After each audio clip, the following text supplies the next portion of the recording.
Jó, no capítulo 34, no verso 10, a gente vai se basear a partir desse texto para refletirmos hoje sobre a realidade da justiça de Deus e como isso deve permear as nossas vidas, como isso deve nos trazer legitimidade na vivência do Evangelho, na prática da nossa fé e no sentido de vida que nós venhamos a ter e a compartilhar como igreja. Jó, capítulo 34 e o verso de número 10. Acha aí, nós vamos observar esse texto dentro dessa série que vocês estão trabalhando de o Deus que nós rejeitamos. E a proposta é essa. Às vezes a gente tem uma definição de quem Deus é a partir dos nossos olhares, da nossa maneira de pensar, e isso às vezes nos complica em entender realmente quem Deus é. O texto de Jó 34:10 diz assim: pelo que vós, homens sensatos, escutai-me, longe de Deus o praticar ele a perversidade, e do Todo-Poderoso cometer injustiça, pois retribui ao homem segundo as suas obras, e faz que a cada um toque segundo o seu caminho. Na verdade, Deus não procede maliciosamente, nem o Todo-Poderoso perverte o juízo. Amém? Pai, obrigado pela Tua palavra, obrigado por essa noite, e que ela possa falar aos nossos corações, nos direcionando a entender melhor quem o Senhor é, a Sua vontade para a nossa vida, e que a gente possa responder isso, Senhor, com graça, com misericórdia, que nos alcançam e que nos permite, pela condução do Espírito, respondermos ao Senhor. Faz isso nessa noite, Pai, pela Tua bondade. Assim nós oramos em Jesus. Amém e amém. Gente, sente, por favor. Como já comecei dizendo antes, se tem algo que a gente relativiza muito, isso se chama a justiça. A gente tem um olhar, às vezes, pessoal, pautado nos nossos ideais, às vezes pautados na nossa maneira de ver a vida apenas a partir do nosso pensar, nosso modelo de mundo, daquilo que é de justiça. E às vezes, pautado nisso, a gente tende a julgar o próprio Deus, chamando-o de injusto. E por ele não se enquadrar na nossa maneira de pensar, na nossa maneira de olhar o mundo, às vezes nós achamos que ele pratica a injustiça. Mas, na verdade, a injustiça ela é uma companheira nossa na vida. Por quê? Muitas vezes o nosso olhar, as nossas críticas em relação a isso, elas são apenas a partir da pessoa de Deus ou do que Ele está fazendo, e muitas vezes esse olhar de justiça tem a ver com algo que nós julgamos que estamos sendo penalizados, ofendidos, ou de que a nossa vida não está seguindo um padrão que nós desejássemos que ela seguisse. Então nós, às vezes, não estamos dispostos a olhar numa perspectiva da justiça divina, mas sim através das nossas lentes apenas, e essas lentes são lentes ofuscadas pela iniquidade. A Ana costuma dizer muito quando a gente vai tratar algum assunto e quando a gente ouve a palavra justiça no meio dele, e a Ana diz assim que às vezes quando a justiça ela é somente pensando em mim, não tem nada a ver com justiça, tem a ver muito com orgulho, com soberba do coração, tem a ver muito com as indignações da minha vida e principalmente não tem a ver com a justiça divina. Por isso, quando nós falamos em justiça divina, isso deve trazer muita paz ao nosso coração, muita tranquilidade para nós, porque você imagina um ser todo-poderoso, onisciente, onipresente e injusto. Você imagina um ser, como nós descrevemos Deus e os atributos de Deus que nós reconhecemos sempre, e um deles vocês vão estudar, que se chama soberania divina. Imagina um ser soberano, governando todas as coisas e imparcial na sua maneira de ser, que hoje pensa uma coisa, amanhã pensa outra. Um Deus que não age por padrões absolutos, padrões definidos, que age simplesmente pelo momento, assim como nós fazemos. Mas o que Jó está escrevendo para nós aqui é de que Deus, ele não comete a perversidade, de que Deus não age de maneira imparcial e que todas as suas ações, todas as suas maneiras de viver é pautada na sua justiça, e a sua justiça é justa. A sua maneira de viver, a sua maneira de ser, Deus se move de uma maneira em que Ele é, na sua essência, justo. E essa justiça de Deus deve definir a nossa maneira de viver também. Porque Jó está dizendo de que Ele retribui ao homem conforme o que este fez e lhe dá conforme a sua conduta, o que a sua conduta merece. E dentro desse comportamento do homem ou da raça humana, entra a justiça de Deus, porque a justiça de Deus impede que Deus seja parcial com as injustiças do ser humano. Então, toda vez que Deus age em juízo, Deus não está sendo cruel, porque Deus não é cruel, Deus é justo, diante da sua santidade, diante dos seus valores, diante dos atributos que lhe competem, diante da sua maneira de ser soberano, Deus age de maneira justa, e a justiça de Deus, ela precisa intervir quando a injustiça humana acontece. Por isso que Deus vai, de alguma forma, nos tratar, de alguma forma Deus vai julgar, de alguma forma Deus vai fazer com que o homem não viva apenas pelo seu querer, pela sua maneira de pensar, pela sua maneira de ver a vida. Quando o homem rejeita um padrão divino, ele deve estar submetido às consequências dessa rejeição. E se ele quer viver pelos seus padrões, pela sua maneira de viver, entender que isso está submetido à justiça divina. E aí que começam os grandes problemas, porque nós vivemos uma vida pautada na iniquidade. Nós vivemos uma vida pautada no erro. E quando nós vivemos essa vida pautada no erro, consequentemente nós entramos em conflito com aquilo que é essencialmente divino, que é a sua justiça. Então faz parte de Deus e da sua natureza de que Ele seja justo. E dentro da sua justiça Ele vai julgar os povos. E essa justiça divina, segundo alguns estudiosos, ela se revela de três maneiras muito especial e importante. Primeiro, regencial, a maneira como Deus vai governar todas as coisas. Deus governa o mundo, a criação, tudo aquilo que está sobre o seu domínio, de uma maneira justa, de uma maneira aplicando a sua justiça. A justiça de Deus também ela é remunerativa. Às vezes Deus nos dá algo que nós talvez não merecemos, mas isso também é pautado na sua justiça.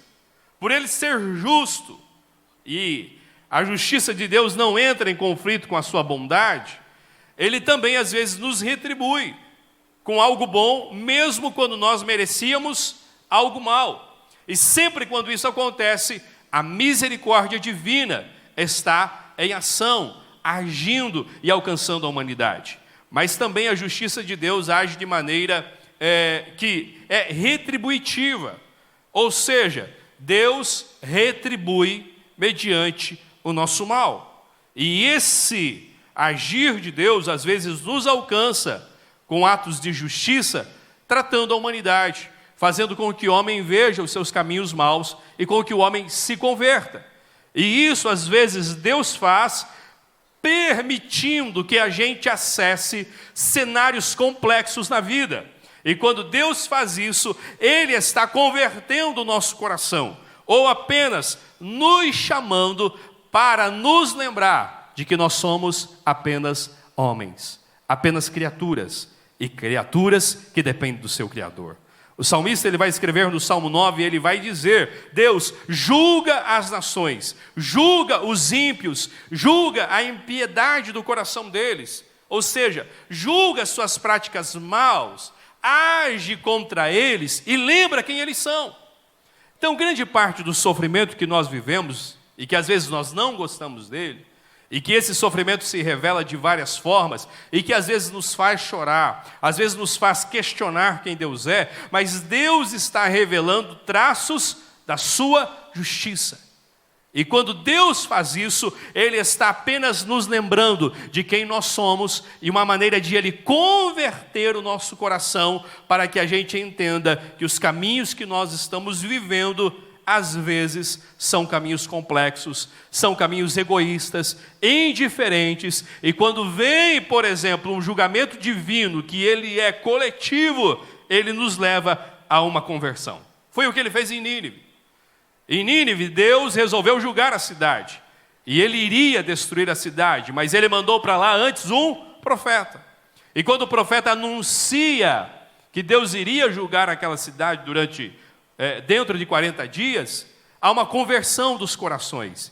E quando há uma conversão dos corações, a justiça divina é aplacada e Deus revela o seu plano. Através da aplicação da justiça divina, Deus queria converter Nínive e transformar aquele povo.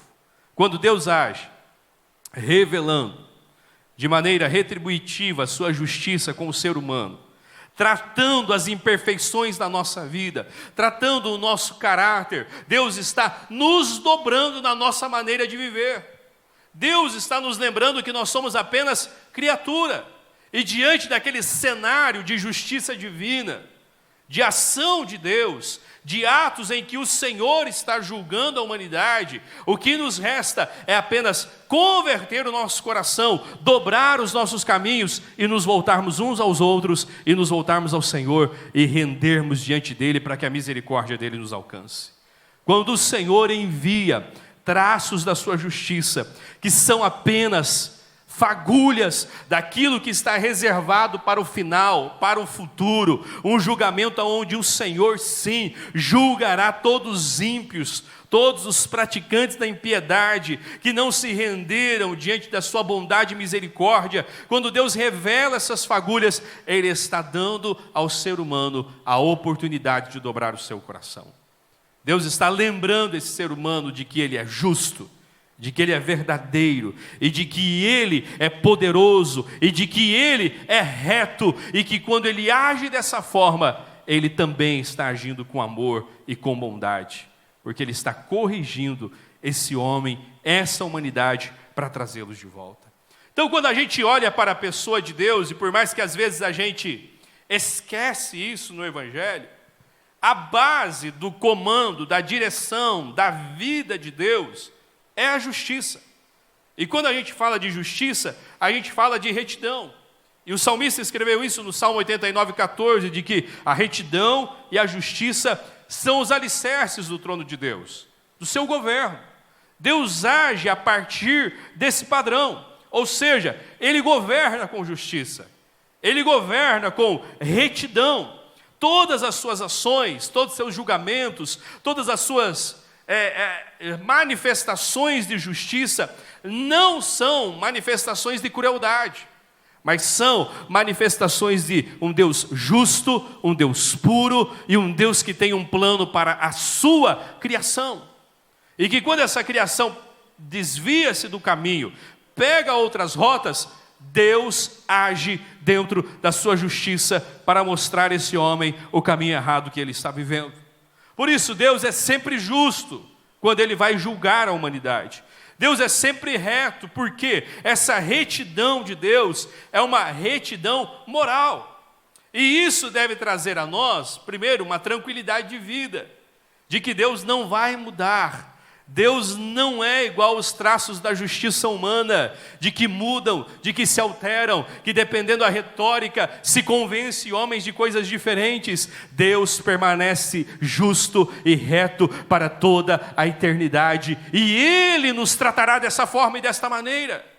E isso deve nos levar a uma vida de fé, de confiança, de que sim, Ele é todo poderoso, sim, Ele é onipresente, Ele é onisciente, mas Ele também é um Deus justo. E Ele, quando age dentro dessa justiça, Ele nos julga, para nos atrair a Ele e para nos fazer conhecer os erros do caminho que nós estamos trilhando. Por isso, quando nós vamos observar os tratamentos que Deus deu, dentro das Escrituras, Deus agiu de maneira justa.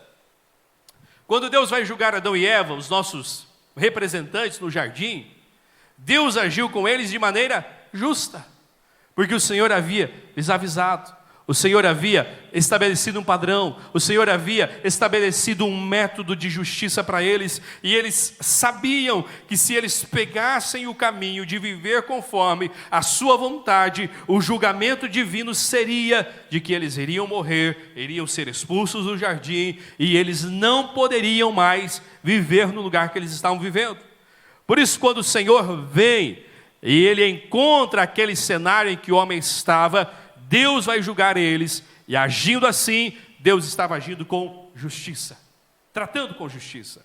Quando Deus vai julgar a humanidade no dilúvio, Deus coloca Moisés, melhor dizendo, Noé, para falar a eles do que Deus iria fazer. E Deus, dentro da sua justiça, alerta o povo dizendo tudo o que eles iriam viver, caso eles não aceitassem a redenção. E mais uma vez a justiça de Deus entra em ação, claro, oferecendo uma oportunidade de misericórdia, mas Deus julga aqueles homens porque eles escolheram andar nos seus caminhos perversos. Eles escolheram andar nos seus caminhos pecaminosos, eles escolheram andar nos seus caminhos distante de Deus, e toda vez que o homem resolve praticar a impiedade, ele está entrando exatamente em um campo em que Deus não pode ser imparcial com ele. Deus vai agir, porque a justiça de Deus lhe impede de ser parcial. Quando o Senhor vai julgar Babel, o Senhor vai converter o coração daqueles homens, o Senhor vai dobrar o coração deles, porque o pensamento deles é um único só: construir uma grande torre, edificar uma grande cidade, com um único propósito: praticar a iniquidade. O desejo do coração deles era um apenas: subjugar os outros povos, escravizar os outros povos, submeter os outros povos a eles para serem escravos, se tornarem poderosos. Por isso o Senhor vem e dobra o plano deles, porque a justiça divina se levanta contra a impiedade dos homens. A gente não pode viver uma vida achando de que o Senhor não age, de que o Senhor não vai tratar a impiedade do homem. Deus é um Deus justo, é um Deus que julga, e Ele sim tratará os ímpios por uma única coisa: optarem por viver uma vida praticando a iniquidade. E esse é o maior desafio nosso. Porque a gente tem um problema em Deus ser justo. Qual o problema que a gente tem? O problema de Deus ser justo para mim e para você é de que nós vivemos uma vida cometendo pecados. Nós vivemos uma vida de prática da iniquidade. Nós vivemos uma vida dirigida pela nossa própria mentalidade. É o que os nossos representantes no jardim fizeram. Rejeitaram o modelo de Deus para viver conforme o seu modelo, para viver segundo os seus padrões, para viver conforme a sua maneira. E toda vez que eu decido viver da minha maneira, a minha forma, e rejeitar a maneira de Deus, eu estou praticando a iniquidade. Porque eu vou viver pautado no meu orgulho, eu vou viver pautado na soberba, eu vou viver uma vida pautado simplesmente em mim. E por isso que o maior convite do Evangelho é que a gente viva uma vida compartilhada, uma vida de relacionamento, uma vida de olhar para o próximo, de servir o próximo. Mas quando eu decido viver da minha maneira, eu estou percorrendo um caminho de erros e de falhas. E é isso que Paulo vai escrever, dizendo de que todos pecaram e estão destituídos da glória de Deus. E esse é o maior problema nosso, de servirmos a um Deus justo. É o maior problema da humanidade. Porque a partir do momento que olha para a justiça de Deus, a justiça de Deus intervém no nosso modelo de viver. E aí, nós não queremos tratar dessa verdade, porque nós queremos continuar vivendo a nossa forma, a nossa maneira, pelos nossos caminhos, pelo nosso pensar. A gente não quer se submeter ao querer de Deus, à vontade de Deus, e é por isso que talvez a mensagem de um Deus justo, ela é talvez oculta de nós. Talvez é a mensagem que a gente se distancia. Talvez é a mensagem que a gente corre, a gente não quer ouvir, porque talvez nós queremos continuar vivendo pelos nossos padrões, mas a justiça de Deus nos convida a viver um modelo de vida diferente. Porque o texto bíblico vai dizer que até as nossas próprias ações de justiça, sem Deus, pautados apenas no nosso coração, elas são como que trapos de imundícia. Elas não servem para nada. É como que um pano velho, rasgado. Aquilo não serve para cobrir, para vestir, para limpar. Aquilo não serve para nada. Paulo Júnior vai dizer, usando esse exemplo, é de que era um pano que era enrolado a alguém leproso, cheio de feridas. Isso saía pus. E esse pano que era tirado dali era chamado de trapo de imundícia, porque não servia para mais nada. Aquilo era cheio de doenças, de pus. E agora o Senhor está dizendo de que as nossas ações de justiça sem Deus, pautado no nosso querer, na nossa vontade, aquilo que a gente acha que é justiça, isso não serve para nada. Isso diante do Senhor não vai nos justificar, não vai nos fazer diferentes. Por quê? Porque nós vivemos uma vida debaixo do pecado e destituídos da glória de Deus. O homem vive dessa maneira. E vivendo dessa maneira, ele está contra o Senhor. E contra o Senhor, a justiça de Deus age contra ele. Por isso, aquele homem que vive praticando a impiedade, a iniquidade, ele não está distante do juízo divino. Deus julgará as nações. Seja nesse tempo, seja no tempo futuro, Deus converterá os corações, e aquele que rejeitar o plano divino, aquele que rejeitar a bondade do Senhor, será sim julgado pelo Senhor. O Salmo 9 vai dizer de que as nações, elas afundaram na própria cova que fizeram, e o seu pé foi capturado pela rede que ocultaram para capturar outros povos. Ou seja, os homens vivem nas suas frustrações. Os homens vivem nos seus apertos da vida. E isso é resultado da sua iniquidade. O homem vive no seu sofrimento. O homem vive nas lacunas da vida. E grande parte disso está pautado nos seus atos de justiça. E aí a gente pega os nossos sofrimentos e a gente olha para Deus e diz: Deus não é justo por causa disso. Deus não é justo porque tal povo sofre. Deus não é justo porque tal região do mundo é assim. Mas a gente nunca olha para nós e olha como nós estamos agindo em justiça. O quanto eu estou sendo injusto com o que tenho, com os recursos que tenho em mãos, com a realidade que eu conheço, com os acessos que eu tenho.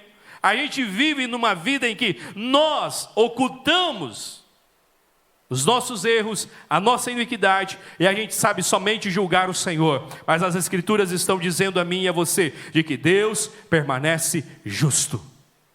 E diante das diferenças que temos, elas simplesmente apontam o quanto nós somos injustos.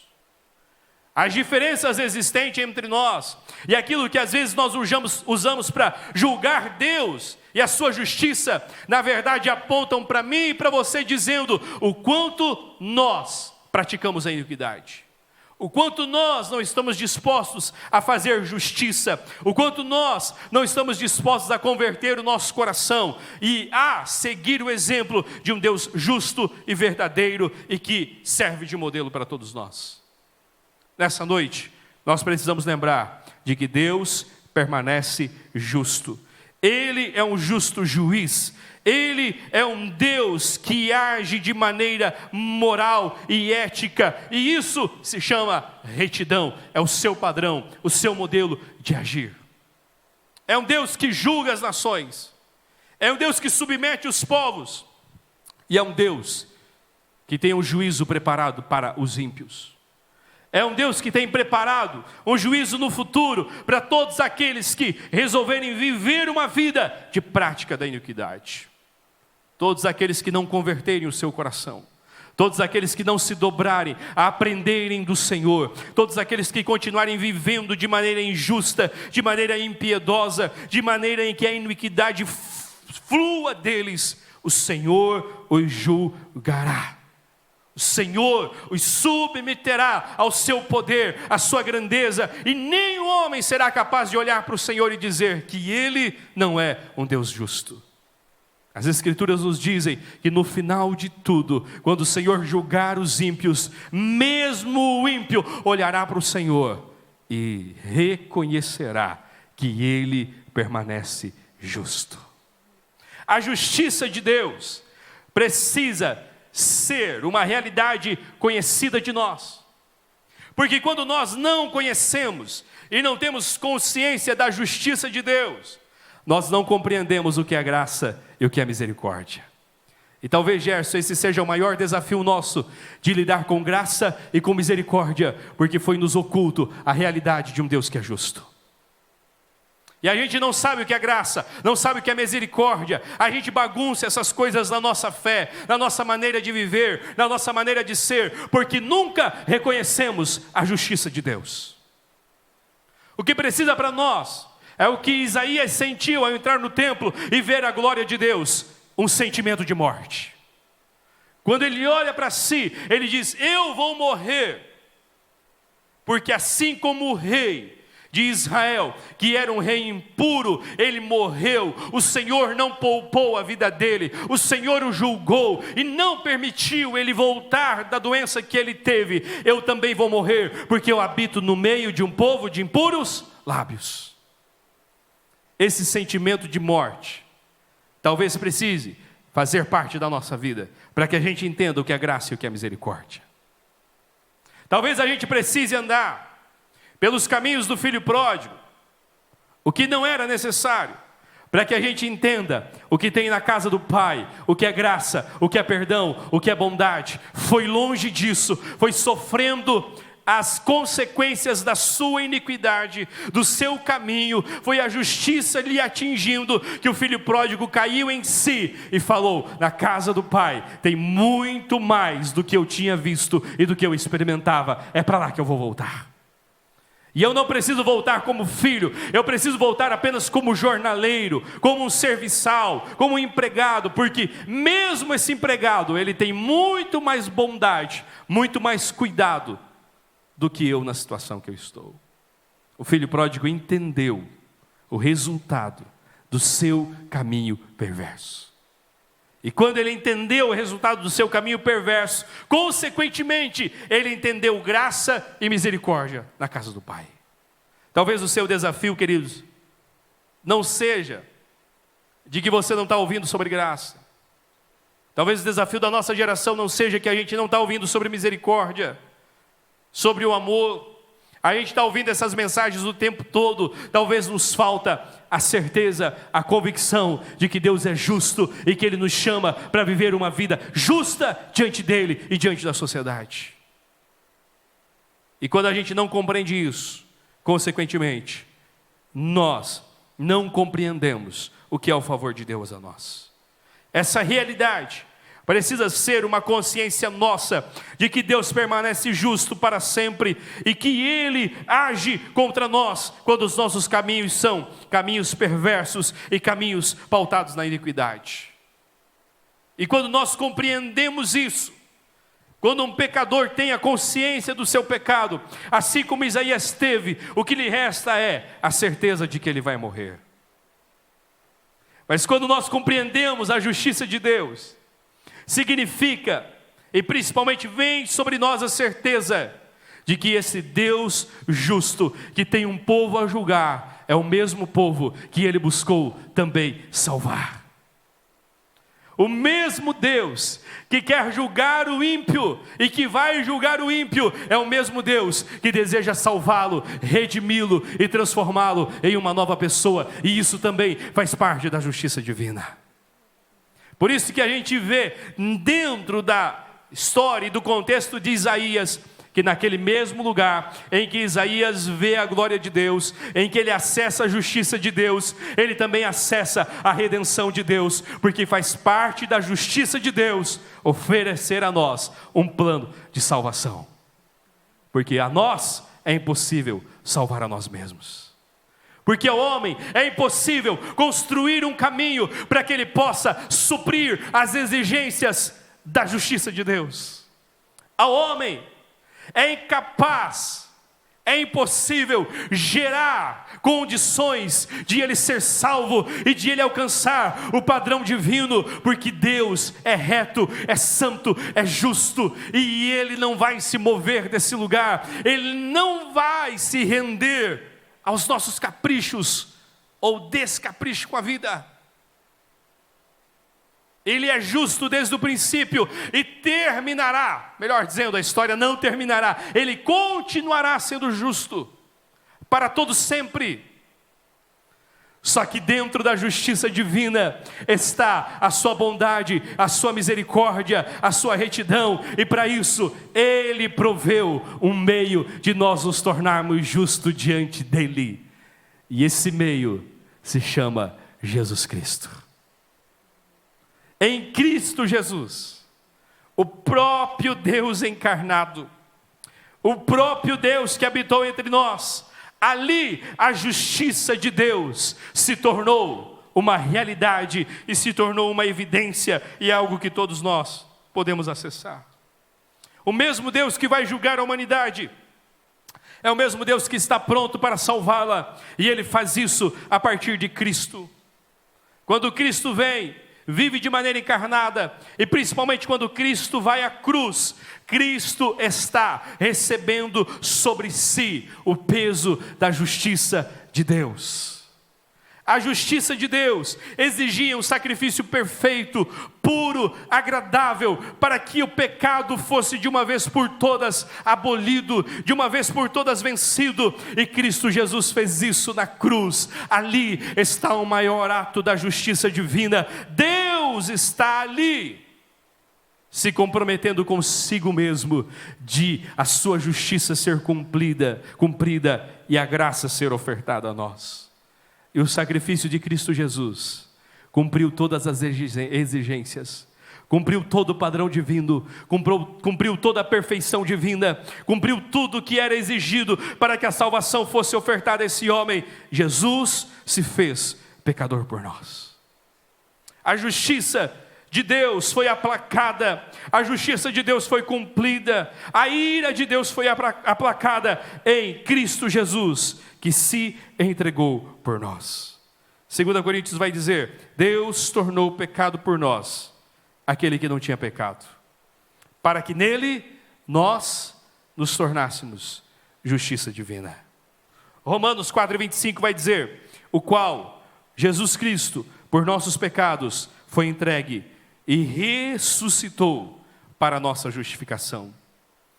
Romanos 5:18 vai dizer: pois assim como por uma só ofensa veio o juízo sobre todos os homens para condenação, assim também por um só ato de justiça veio a graça sobre todos os homens para a justificação da vida. Somente em Cristo Jesus o homem é tornado justo diante de Deus. Somente em Cristo Jesus a gente tem uma justificação, um modelo de vida, uma forma em que Deus nos aceita e nos recebe, e Ele nos vê como justo. E essa justificação, ela não é pelas obras, essa justificação não é pelo status que a gente tem, pelos recursos que a gente tem, essa justificação é pela fé em Cristo Jesus. Quando nós reconhecemos quem Ele é, quando nós reconhecemos o que Ele fez, quando nós reconhecemos que Ele se colocou em nosso lugar, o castigo que estava sobre nós veio sobre Ele, e pelas suas pisaduras nós fomos sarados, mas não só sarados, fomos justificados e transformados em justos diante de Deus. Ao homem não tem outro caminho, não tem outra maneira em que ele consiga justificar a si mesmo diante de Deus. É impossível a ele alcançar os padrões divinos, mas em Cristo Jesus,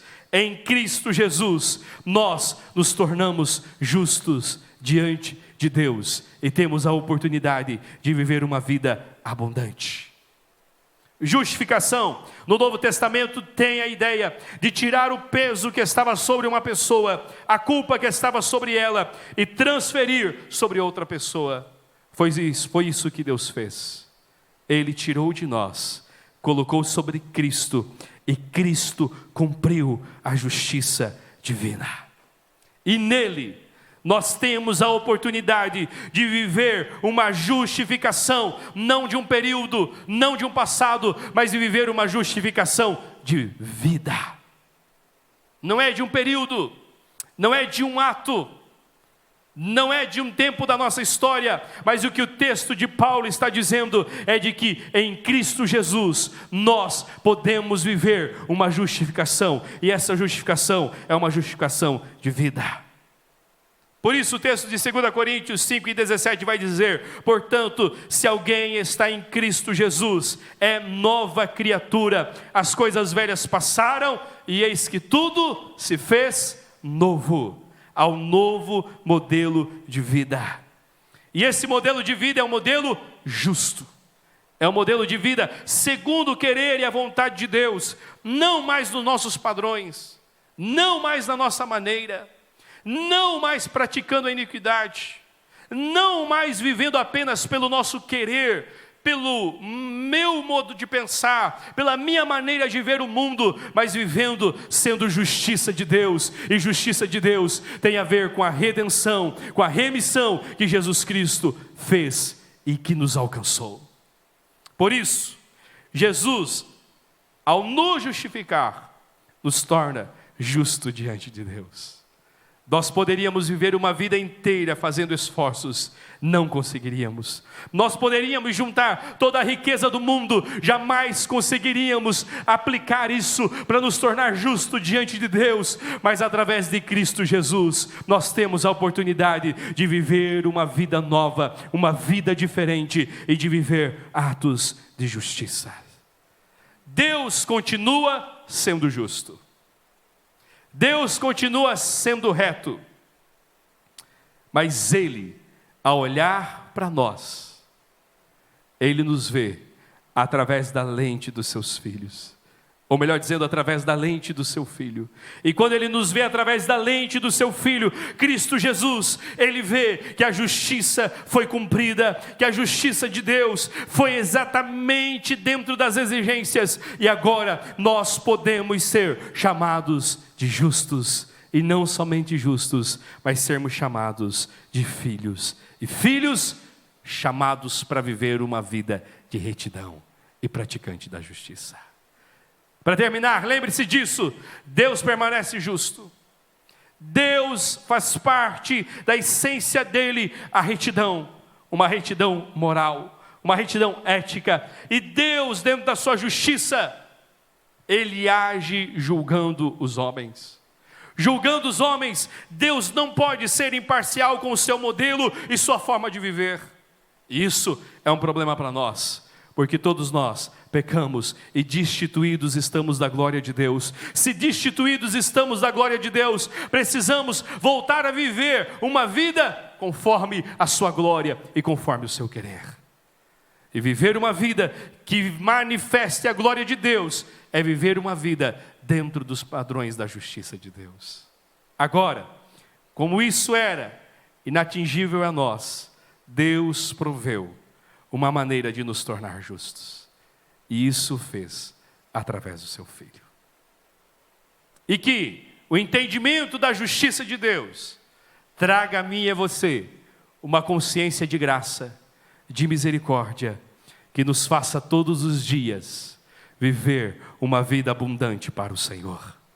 E que assim como Isaías, naquele dia dentro do templo, viu a glória de Deus, sentiu a justiça de Deus sobre a nação de Israel, pensou que iria morrer, mas o Senhor proveu a ele uma redenção, algo que curasse e santificasse ele. Depois Isaías faz uma coisa, ele responde ao chamado divino dizendo: eis-me aqui, envia-me a mim. Eu vou praticar e eu vou viver uma vida de retidão no meio desse povo, no meio dessa geração incrédula, no meio dessa geração que pratica a iniquidade. Eis aqui alguém para viver uma vida praticando a retidão, praticando a justiça divina, porque nós fomos alcançados pelo Senhor Jesus, e a graça está sobre nós, a misericórdia está sobre nós, mas essa graça e essa misericórdia nos alcança para nos tornar justos e justos que vivem uma vida de retidão. Amém? Fica de pé que eu quero orar com você sobre isso, para que o Senhor nos torne cada dia mais praticantes dessa retidão. Ei, o Senhor Jesus não veio apenas para nos perdoar. O Senhor Jesus não veio apenas para fazer um sacrifício que nos tornasse justo mediante o passado que nós vivemos. Não. O Senhor não veio apenas para, talvez a partir do momento que me encontrei com Ele, tudo o que ficou para trás, ok. Não. O Senhor Jesus veio para nos tornar justos. E Deus nos vê dessa forma a partir do seu Filho. A justiça divina é testificada a partir do momento que nós vivemos uma vida conforme o querer e a vontade do Senhor. A partir do momento que nós praticamos uma vida conforme o Evangelho, a partir do momento que nós vivemos a boa nova do Evangelho, nós estamos dando um testemunho ao mundo da justiça divina, da justiça que nos alcançou. E que a nossa vida seja essa vida que manifesta essa retidão. Nessa geração corrompida, nessa geração que pratica a iniquidade, sem reservas, sem receios, que nós venhamos nos levantar como uma geração que manifesta a justiça de Deus no mundo, como uma geração que manifesta um padrão de retidão, como uma geração que não esconde dos seus olhos que nós servimos a um Deus justo, mas principalmente uma geração que entende de que o ímpio, de que os pecadores precisam conhecer o Senhor, precisam conhecer Jesus, que é a única maneira de se tornarem justos diante dele. Nós evangelizamos muito a partir do amor de Deus, sim ou não? Sim. E nós escondemos às vezes das pessoas um Deus justo também, mas que a gente revele isso a elas, com amor, com graça.